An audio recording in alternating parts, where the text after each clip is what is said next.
Yo, what's going on, guys? Koi here. Today we're going to be talking about two things. One being the Majin mind control transformation, how it works, and everything like that. Because a lot of people get a little misconception about the way it's been presented so far, but we'll talk about that right now. Then we're also going to go ahead and discuss, and I'm going to showcase you guys the ways that I cheesed the Babidi, pretty much the entire Babidi raid without even having to go through the freaking door. So I got like literally four different ways you could do it. So pay attention to the video. Just stick with me here, and we're gonna get right through it. First things first, we're gonna showcase the form itself. So whenever you first get the form, it is a transformation. Now you have to master transformation in order for it to like not drain whenever you could stack it onto other stuff. Honestly, I did this so quickly, you have no idea. I just went to Katie NPC. She's one of the like daily NPCs that you could fight, level 800, and I just used the birder fighting style with nothing on except Bobity's mind control, and I did it instantly. So it was super quick, mastered it and everything. Now, as you could see right there, that was a completely different transformation from what you've seen with other people if they've gotten it for the first time. If you've gotten it for the first time, you can't get control. Like you are losing control the entire time.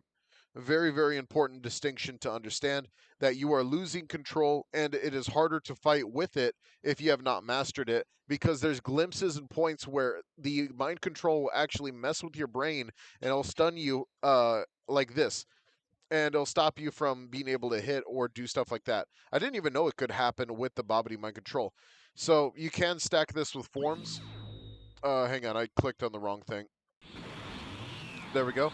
As you can see, so I already have Babidi's Mind Control and the form itself, but what we're going to showcase here is we're going to showcase damage overall. And I'm going to do that by showcasing Gohan's fighting style.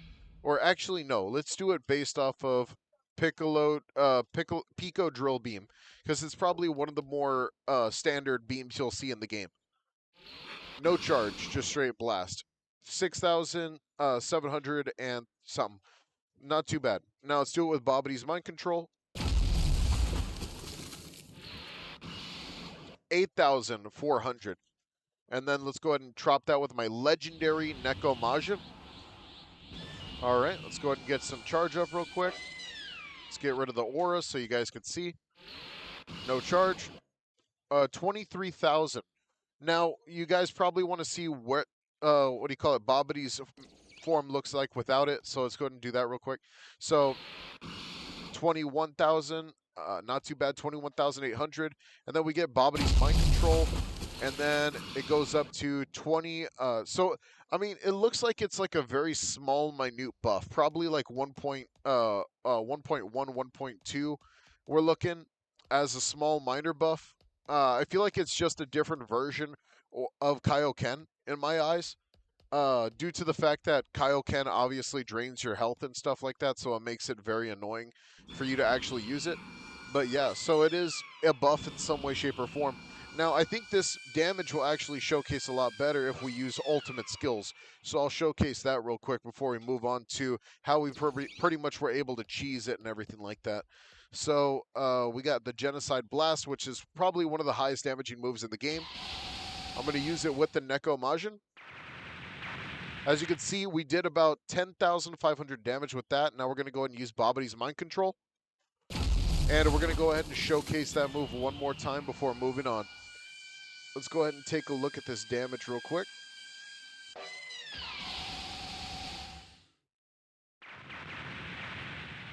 Yep, just a couple extra, just a couple thousand extra. Yeah. It's like it's not going to be the craziest buff, but it is still a buff. It is a 1 point. It looks like a 0.15% buff. So I mean, it is like minor. They might, you never know. You could buff it in the future. But as you know, Neko Majin already buffs your damage by like 3 times, 3.25, I think, something like that, if my math is wrong. But let me just showcase like the ways that we were able to cheese the game and stuff like that, and then move on from there. All right, so stick with me here because I don't want anybody to get misconstrued on how we did this and the different methods and stuff like that, and how did we even get to the ship. I just want to discuss this part, like while I show gameplay of how we did it and work from there. So, pretty much first things first, there are some ways to get inside of the raid itself. So, if you are a physical user, this isn't Key Blast only, okay? You could use physical as well. Now, the way that you do this, though, you just need to buy the ultimate skill, Warp Kamehameha. It is a ultimate skill. Not a beam, an ultimate skill. A lot of people keep getting it mixed up with a beam. It is a beam, but it's the ultimate skill beam, so it will be in your ultimate skill shop. If not, then I think it's from Super Saiyan Goku, I believe. Super Saiyan 2 Goku or something like that. I don't know. The wiki will tell you. But besides that, you take that teleportation move and you kind of just teleport in. You lock on to any of the creatures inside. Another thing I do want to discuss is definitely how they spawn. So first things first, Pui Pui will always spawn at the top, hands down, and this is going to happen whether people have entered or not entered. Now, if you are someone who has entered, Pui Pui will reset. Every single monster within the entire thing will reset. So Pui Pui, Yakan, and then down to Deborah. If you're on Deborah and people enter, it's going to reset Deborah. So let's say that, because there are some instances where you can take advantage where people die to Deborah. Deborah will not despawn until the people enter the raid again. Until brand new people enter the raid, Deborah will not despawn. So you can still kill Deborah, get your 5% in, all that stuff. But once he despawns, you will get no credit, and that sucks. So, Yakan, if you kill Yakan and everyone's dead on the floor, Deborah will maybe spawn. It's kind of might happen, might not. If no one entered and Pui Pui is just there normally, then Pui Pui will do nothing and you just won't unlock the next floor, nor will Yakan even spawn. So this isn't something that you could just go ahead and spam every single time. This is just how you have to do it. You have to just make sure that if, you know, make sure people are always starting another run. Make sure that if you're showing up, you're going to show up by looking at their signatures in the sky. You want to see their key. You want to see their key and you want to be like, okay, so I need to go up there. There is a way that you can tell, which is looking from where the entrance is to the ship itself. Just go look behind you. The mountains, past those mountains, straight up in the sky, you'll see key signatures. They're straight up that way. I'll try to show a clip if I can. I don't know if I have a clip of that. I'll add a clip of that. Don't worry about that. So, like I said, if you are a physical user, this works for you too.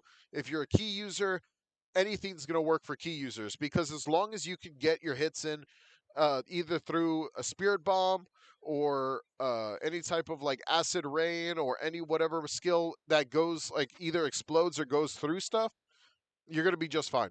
Now, for physical users, you have to use the warp and then warp in either on a boss or on other players, and you can stay in there as long as you can, as long as you don't die. So this is probably going to be less of an issue for someone who's a Namekian, less of an issue for someone who's a Majin, less of an issue for someone who could heal themselves. But, so to speak, if you're a Saiyan and you start wasting your HP and you try to fight Deborah with your physical build about 3 times and you start to die quickly, you might not last as long as someone who's, let's say, a Majin who just regens their HP consistently, and then every Deborah fight they're just going to keep being able to fight. That's very important. A very important indication to know that you could take sensu beans with you. You could take anything that you can. This raid spawns in the overworld, so this is really not that big of a deal. Just make sure that if you do use these cheese methods and they get patched, that's on you if you don't take advantage of it now.